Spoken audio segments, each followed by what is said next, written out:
꽃 100m 달리기가 주일에 잡혔습니다.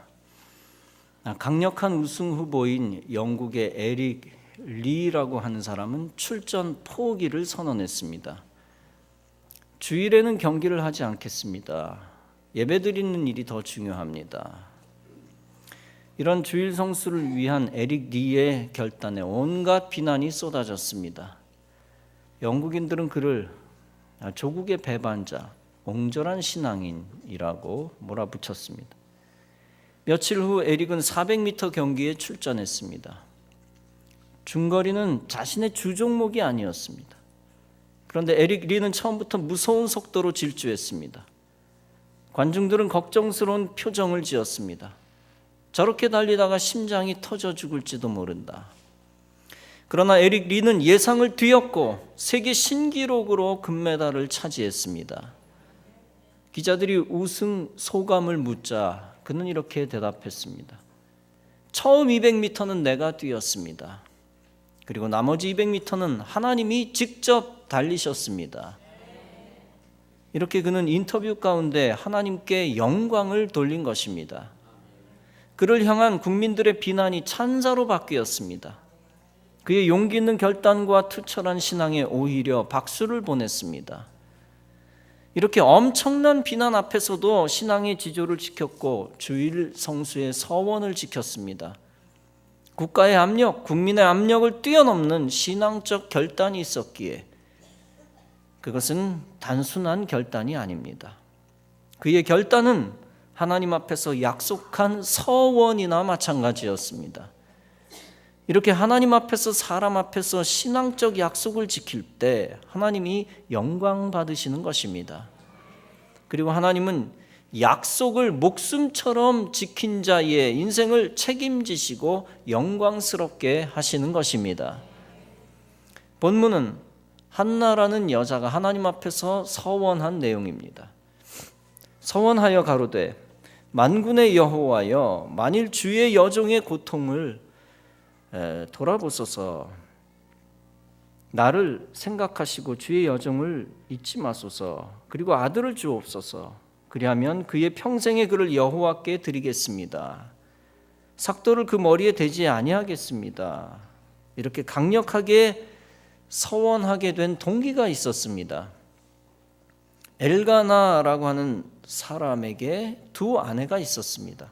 한 아내의 이름은 한나요, 한 아내의 이름은 브닌나였습니다. 브닌나에게는 자녀가 있었지만 한나에게는 자녀가 하나도 없었습니다. 비록 주님께서 한나의 태를 닫아 놓으셨지만 남편 엘가나는 한나를 사랑했습니다. 그의 적수인 브닌나는 한나를 괴롭히고 업신여겼습니다. 이런 일이 매년 거듭되었습니다. 그럴 때마다 남편 엘가나가 한나를 위로했습니다. 여보, 왜 울기만 하오? 왜 먹지를 않으려 하오? 왜 늘 그렇게 슬퍼하기만 하는 거요? 당신이 10 아들을 두었다 해도 내가 당신에게 하는 만큼 하겠소. 한나는 괴로운 마음으로 주께 나아가 흐느껴 울면서 기도했습니다. 그때 한나가 서원하여 아뢰는 것입니다. 아들을 주시면 주님께 드리겠습니다. 삭도를 그의 머리에 대지 않겠습니다.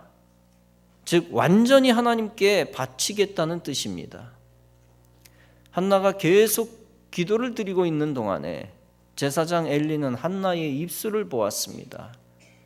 한나가 마음속으로 기도하고 있어서 입술만 움직이고 소리를 내지 않았습니다. 그래서 엘리는 한나가 술에 취한 줄로 생각하고 있었습니다. 그리고 한나를 꾸짖었습니다. 포도주를 끊으시오. 한나가 대답합니다. 제사장님, 저는 술에 취한 것이 아니라 슬픈 마음을 주님께 털어놓았을 뿐입니다. 그러자 제사장 엘리가 말합니다. 그렇다면 평안한 마음으로 돌아가시오. 이스라엘의 하나님이 그대가 간구한 것을 이루어 주실 것이요.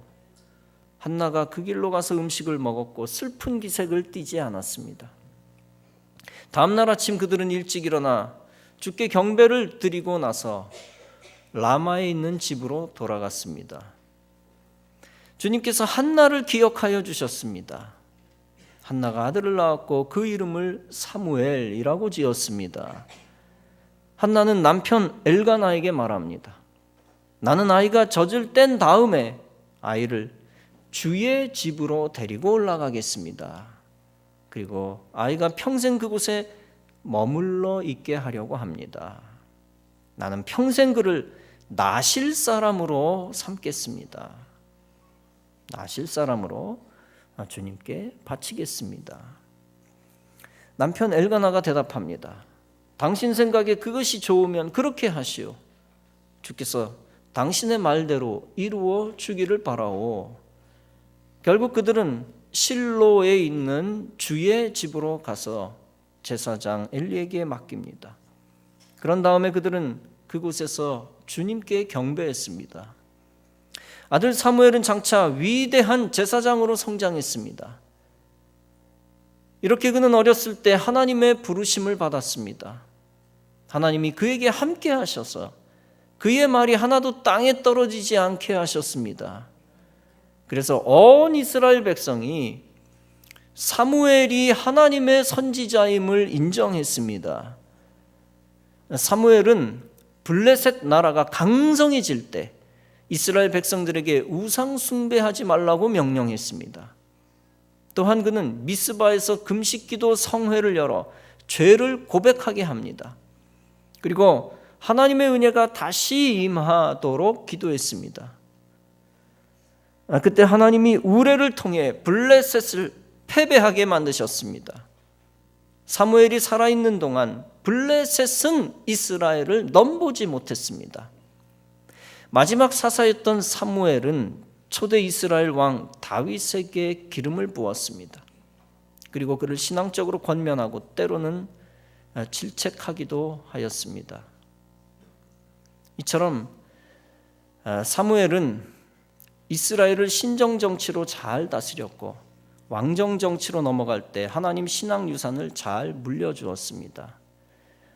사울 왕 이후에 다윗이 온전한 이스라엘의 왕국을 구축을 했는데 그 사무엘이 다윗에게 신앙 전수를 온전히 했고 잘 물려주었다 하는 말씀입니다. 그래서 이스라엘을 부강한 하나님의 왕국으로 만드는 기틀을 세우는 역할을 했습니다. 이런 위대한 사무엘을 만든 원인은 한나의 서원 기도에서 출발합니다. 그는 단순히 자신의 한을 풀어달라고 기도한 것이 아닙니다. 그렇게 했다면 그는 아들을 주님께 드릴 수 없었을 것이고 완전히 자기 소유에 집착했을 것입니다. 그러나 그에게 자신의 욕심보다 중요한 것이 있었습니다.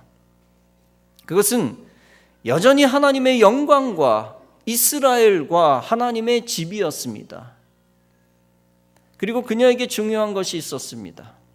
그것은 자기의 한 아이가 자기를 만족시켜주는 인생이 되는 것이 아니었습니다. 중요한 것은 자기의 배에서 나온 아이가 결국에는 하나님께 귀히 쓰임 받는 것이었습니다. 그러므로 서원이라고 하는 것은 인간의 욕심을 위한 것이 아닙니다. 서원이라고 하는 것은 주님을 위해 나의 것을 포기하는 결단인 것입니다. 서원은 인간이 함부로 어길 수 있는 것도 아닙니다. 한번 서원하며 결심한 것은 목숨을 걸고 지켜야 하는 것입니다. 그러므로 서원은 남발해서도 안 되고 신중하게 고백해야 하는 것입니다.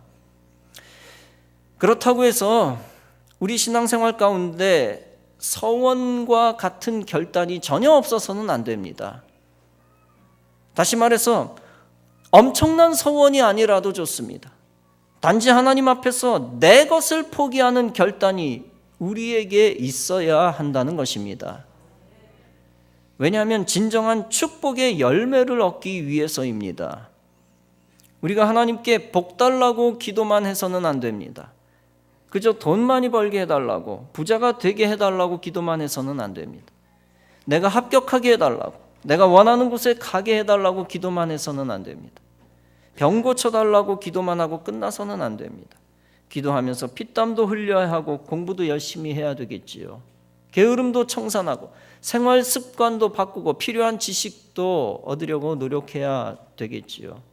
그런데 그것만으로도 신앙적 의무를 다했다고 자유해서는 안 됩니다.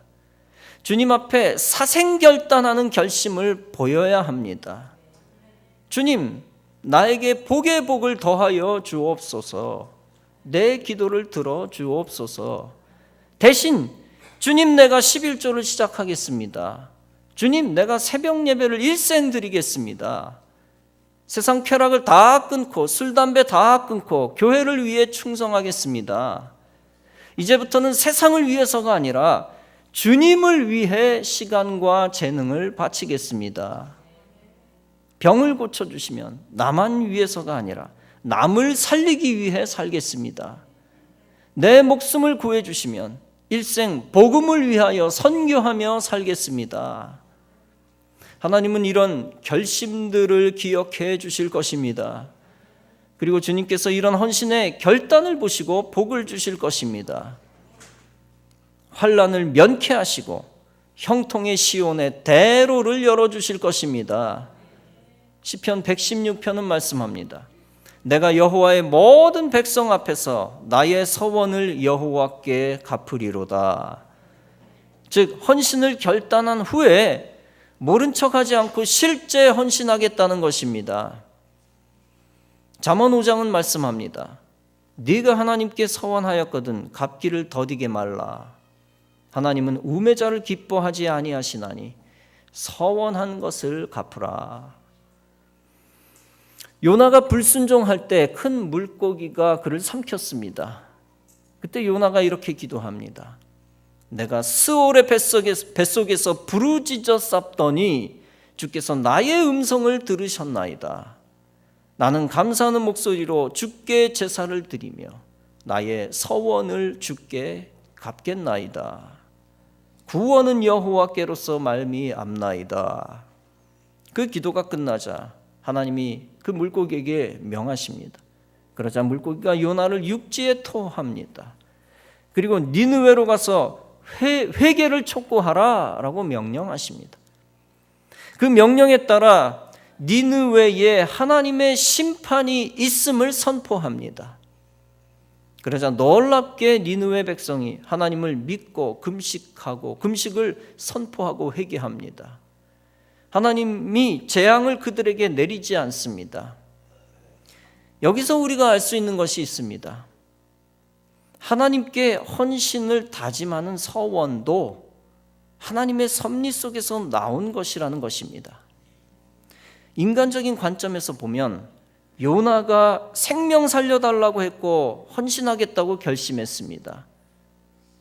요나가 서원한 후 하나님이 요나의 생명을 건져주신 것으로 보입니다.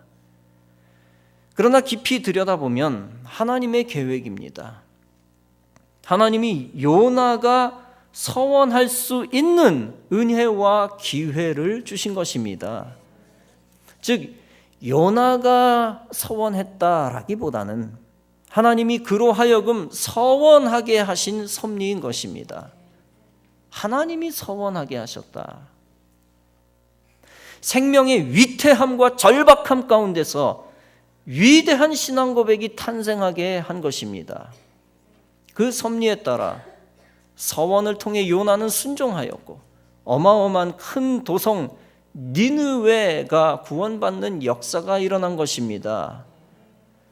그러므로 우리가 삶의 위기에 봉착했을 때 왜 날 죽이려 하십니까? 라고 원망하며 끝나서는 안 됩니다.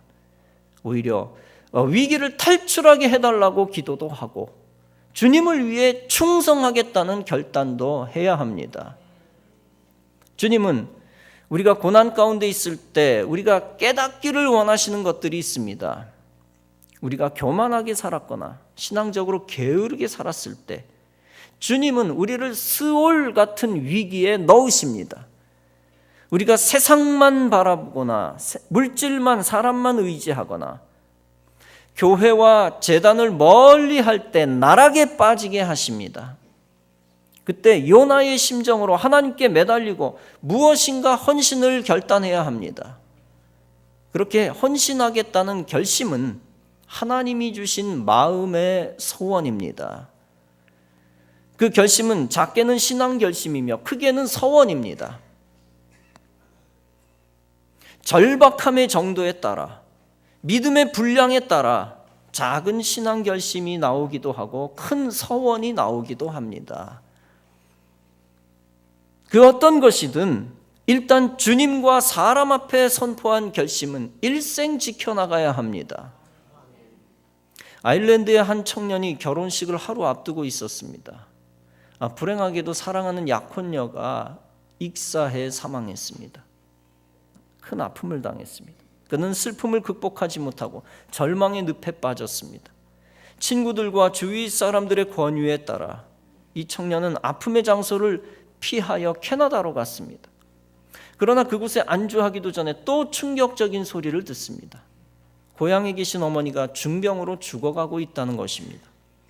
그는 죽고 싶었습니다. 세상의 모든 불행이 한꺼번에 자기를 향해 토네이도처럼 몰려오는 것처럼 느꼈습니다. 그 청년은 힘없이 하나님 앞에 무릎을 꿇었습니다. 그리고 흐느끼며 부르짖으며 결단의 기도를 했습니다. 예수님, 어머니의 병을 고쳐주세요. 응답해 주세요. 평생을 하나님의 영광을 위해 살겠습니다. 그 순간 하나님의 놀라운 위로와 평화가 가슴속 깊이 스며들었습니다. 이때 떠오른 영감은 나중에 유명한 찬송가가 되었습니다. 죄짓 맡은 우리 구주 어찌 좋은 친구인지, 걱정 근심 무거운 짐 우리 주께 맡기세. 시험 걱정 모든 괴로움 없는 사람 누군가, 부질없이 낙심 말고 기도드려 아뢰세. 그는 고향에 전화해서 어머니의 안부를 물었습니다. 그는 중병을 앓던 어머니가 거짓말처럼 완전히 치료되었다는 소식을 듣습니다. 이 청년이 바로 조지 스크리븐입니다. 그가 울부짖으면서 서원했던 기도가 하나님의 기적을 가져왔습니다. 그리고 그는 기적을 체험한 이후 하나님과의 약속대로 사명을 위해 살았습니다. 여러분, 잊어버린 신앙 결심이 얼마나 많습니까? 과거에 100명 이상 전도하겠습니다 라고 결심한 것을 잊은 분들이 있습니다. 매년 1년에 100일 이상 새벽제단 쌓겠습니다 라고 결심한 것을 잊은 분들이 있습니다. 서원기도문을 다 검토해 봤거든요. 너무 많이 잊었습니다. 금년부터 11조 신앙에 맞는 생활을 하겠다고 결심한 것을 잊은 분도 있을 것입니다. 구제하며 선교하는 데 돈을 사용하겠습니다 라고 결심한 것을 잊은 분들도 있습니다. 다른 데 썼습니다. 여러분, 하나님은 치매에 걸리신 분이 아닙니다. 하나님은 영원히 여러분의 헌신의 고백을 기억하시는 분입니다. 그 신앙 결심을 다시 지키기로 결심하면 하나님이 기뻐하시고 도우실 것입니다. 그리고 놀라운 기적을 허락해 주실 것입니다. 부의 거룩한 이동, 풀어 얘기하면 부유함의 거룩한 이동이라는 제목의 책을 쓴 송순복 선교사가 있습니다. 그는 평범한 주부였는데 그녀의 집은 동네에서 손꼽히는 부자였습니다. 그러나 가정의 행복은 영원하지 않았습니다. 세 오빠가 의기투합해 차린 전자회사가 큰 빚을 떠안고 망한 것입니다. 고등학교 재학 중에 생활전선에 뛰어들어 격리부 직원, 미용사원으로 충실히 일했습니다. 그는 23세의 꽃다운 나이에 식품회사에 다니는 청년과 100년 가약을 맺었습니다. 이후 첫 딸을 낳고 1987년 난산 끝에 아들을 출산했습니다. 그러나 태어난 아들이 심한 뇌손상으로 식물인간 상태가 계속되었습니다. 그러나 새벽기도 중 아들이 구원받았다는 음성을 들었습니다. 정말 기적이 일어났습니다. 살아날 것 같지 않아서 미처 이름도 짓지 않았던 아들이었습니다. 그런 아들이 3개월 만에 발을 까딱이고 소변을 봤습니다. 6개월이 되던 날 대학병원에서 종합검사를 했습니다. 그랬더니 모든 기능이 정상으로 돌아왔습니다. 그는 집 앞 교회 찾아가 신앙 고백하며 선포했습니다. 가족 모두가 하나님 믿는 사람으로 살 것이며 특히 자신의 삶을 하나님께 드리겠다는 선포입니다. 믿지 않던 남편도 회심해서 주님의 일꾼으로 거듭나 놀라운 변화가 일어났습니다. 92년 4월 5일 부활절의 즈음에 백조 싱크 남부 대리점을 오픈하며 기도했습니다. 주님, 월 500만 원 매출에 50만 원 11조를 하겠습니다. 그런데 사업을 시작한 지 4년째 되던 해에는 매출 5천만 원에 11조 500만 원을 드렸습니다. 이어 세계를 대상으로 선교하는 기업을 목표로 정했습니다. 그리고 이슬람 국가의 선교도 다녀오고 그곳에 교회를 짓기 시작했습니다. IMF 위기에도 송선교사의 회사는 승승장구했습니다. 그러나 앞만 보고 달려온 결과 건강에 적신호가 켜졌습니다. 98년 5월 유방암 2기였습니다. 노원구 원자력병원에서 10시간 동안 왼쪽 유방 완전 절제 수술을 받았습니다. 5년 후에 오른쪽 가슴에 또다시 암세포가 발견돼 대수술을 받고 다시 살아나 일터로 돌아왔습니다. 이후 순복음 총회신학교와 신대원을 졸업한 후 수원 순복음교회 전도사로 사역하고 있습니다. 한편 동탄 신도시에 한샘 키친 프라자라는 사업장을 열었고 2012년에는 수원에 푸드앤웨이브 사업본부를 세웠습니다. 이어 잠실 감자탕 힘센 낙지 브랜드와 요리조리 놀이울 브랜드를 개발했습니다. 이렇게 사업을 크게 발전시킨 크리스찬 CEO가 되었습니다. 송순복 선교사는 하나님을 믿는 사람과 믿지 않는 사람에게 동일하게 경제 강의를 합니다. 현재까지 대략 1000번의 강의를 했고 항상 질문을 받습니다. 하나님을 바르게 믿으면 정말 부자가 될 수 있는가? 라는 질문입니다. 놀랍게도 신자나 비신자나 똑같이 이것을 가장 궁금해했습니다. 이때 그는 다음과 같이 강조했습니다. 하나님은 우리에게 가난한 청렴을 명하시거나 가난을 사명으로 주시지는 않았습니다. 단지 청지기가 되라고 하셨을 뿐입니다. 믿음은 바라는 것들의 실상이라는 말씀 속에 엄청난 축복이 숨어 있습니다. 아브라함은 돈, 장수, 자손을 모두 얻어 영육간의 큰 축복을 누렸습니다. 그러나 정작 아브라함은 돈, 장수, 자손을 손에 넣기 위해 쓰지 않았습니다. 다만 믿음을 지키기 위해 끝까지 애썼을 뿐입니다. 그리고 계속 강조합니다. 그러므로 우리가 관심을 가져야 하는 것은 오직 믿음입니다. 이 세상의 부가 흐르는 방향에 대한 지도까지 모든 것이 성경 안에 있습니다. 순종하면 모든 환경과 능력을 하나님이 주십니다. 하나님이 원하시는 자리에 있는 사람, 하나님이 원하시는 사람에게 하나님이 물질을 부어 세상으로 흘러가게 하십니다. 믿음으로 하나님의 상속자가 될 수 있습니다. 이 모든 특권을 누리기 위해 우리가 할 일은 오직 예배하고 기도하고 말씀에 순종함으로 세상의 부 위에 존재하는 하나님의 부를 상속하는 것입니다. 우리가 할 일은 하나님 한 분을 믿는 것, 그분이 원하시는 곳에 마음과 생각과 열정, 그리고 우리의 몸을 두는 순종, 오직 그것뿐입니다 라고 이야기를 했습니다. 중요한 것은 그녀가 하나님의 영광을 꿈꾸며 서원했을 때 하나님이 기억하셨다는 것입니다. 중요한 것은 그녀가 세계 선교를 꿈꾸며 헌신했을 때, 결단했을 때 하나님이 이루셨다는 것입니다.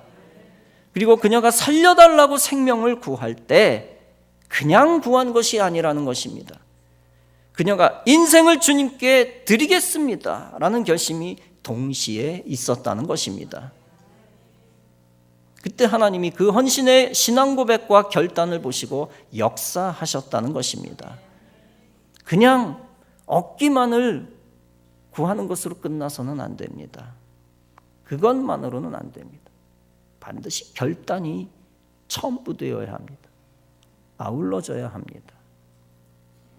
그러므로 여러분도 이와 같이 하나님의 영광을 꿈꾸며 서원할 수 있기를 바랍니다. 세계 선교를 꿈꾸며 헌신을 결단할 수 있기를 바랍니다. 그때 하나님이 여러분이 가지고 있는 것들을 활용하셔서 세계 선교까지 하실 것입니다. 하나님이 여러분이 가지고 있는 작은 물질, 작은 재능, 작은 힘도 활용하실 것입니다. 그것들이 하나님 나라를 확장하는 축복의 씨앗 되게 하실 것입니다. 그래서 작은 물질 위에 큰 물질을 더해 주실 것입니다. 작은 재능 위에 큰 재능을, 작은 힘 위에 큰 힘을 더하여 주실 것입니다. 여러분의 비전은 돈이 아닙니다. 하나님은 여러분에게 돈을 비전으로 주시지 않았습니다. 단지 하나님은 여러분에게 하나님 나라의 확장과 교회 부흥을 비전으로 주셨습니다. 영혼 구원과 세계 선교와 사람들의 생명을 구하는 것을 비전으로 주셨습니다. 그 거룩한 비전을 바라보고 여러분이 가진 것을 헌신하며 포기할 때 하나님이 기억하십니다. 하나님의 영광을 꿈꾸며 희생하며 서원할 때 하나님 주신 축복은 이미 시작되는 것입니다. 그때 엄청난 물질도 부어주시고 인적 자원도 여러분들에게 허락해 주시는 것입니다. 더 많은 사람들을 붙여주시는 것입니다. 예수님은 마태복음 5장에서 말씀합니다. 너희는 먼저 그의 나라와 그의 의를 구하라. 그리하면 이 모든 것을 너희에게 더하시리라. 사랑하는 성도 여러분, 여러분의 비전이 돈, 명예, 권세, 쾌락이 되지 않기를 소망합니다. 오직 여러분의 비전이 하나님 되기를 바랍니다. 여러분의 비전이 선교회의 부흥, 속회의 부흥, 교회의 부흥, 이 땅의 부흥이 되기를 바랍니다. 이 땅의 부흥이 여러분의 비전입니다. 그때 하나님이 그 부흥의 역사를 이루시기 위해 여러분을 쓰실 것입니다. 쓰실 때 그냥 쓰시는 것이 아니라 여러분의 결단과 서원을 이끌어내실 것입니다. 다시 말하면 하나님의 거룩한 소원이 여러분의 심장과 머릿속에 들어올 것입니다. 그때 불순종하여 하나님의 축복을 걷어차는 일이 없기를 바랍니다. 오직 순종하며 여러분들이 가진 것 중 세속적인 것을 과감히 포기할 줄 아는 용기가 필요합니다. 그리고 신앙적으로 바르게 살 결심을 하고 하나님을 위해 몸바칠 결심도 해야 합니다. 망가진 신앙생활을 다시 회복하여 바로잡고 또한 멈추고 뒷걸음질 쳤던 사명의 길도 다시 회복시켜야 합니다. 그래서 여러분이 사명의 길로 다시 들어와 새 출발하고 전진하고 또 전진해야 합니다. 그때 우리 주님께서 함께 동행해 주시고 여러분의 삶을 전적으로 옆에서 책임져 주실 것입니다. 이렇게 하나님의 영광을 꿈꾸며 나아갈 때 여러분의 가정과 사업장과 직장은 교회가 됩니다. 하나님이 통치하시는 하나님 나라와 세계 선교를 꿈꾸며 나아갈 때 여러분이 포기하며 하나님께 드린 모든 것은 하나님 기뻐하시는 희생 제물 되는 것입니다. 그리고 여러분이 신앙적으로 결단하고 서원하며 행동하는 모든 것들은 다 예배가 되는 것입니다. 이렇게 삶의 자리가 교회가 되고 소유가 재물이 되고 삶 자체가 예배가 되는 놀라운 변화가 일어날 때 여러분들은 하나님의 귀중한 소유가 되어질 것입니다. 하나님의 것입니다. 가치 있는 하나님의 소유가 됩니다. 그래서 하나님이 마음대로 사용하시는 거룩한 도구가 되어질 것입니다. 그리고 여러분이 그 거룩한 도구가 된 후 하나님의 축복은 자자손손 대대로 따라오게 될 것입니다. 이러한 믿음 갖고 주님을 위해 거룩한 흔적을 만들어 나가 주님이 영육간에 부어주시는 놀라운 축복을 체험하시기를 주님의 이름으로 축원합니다.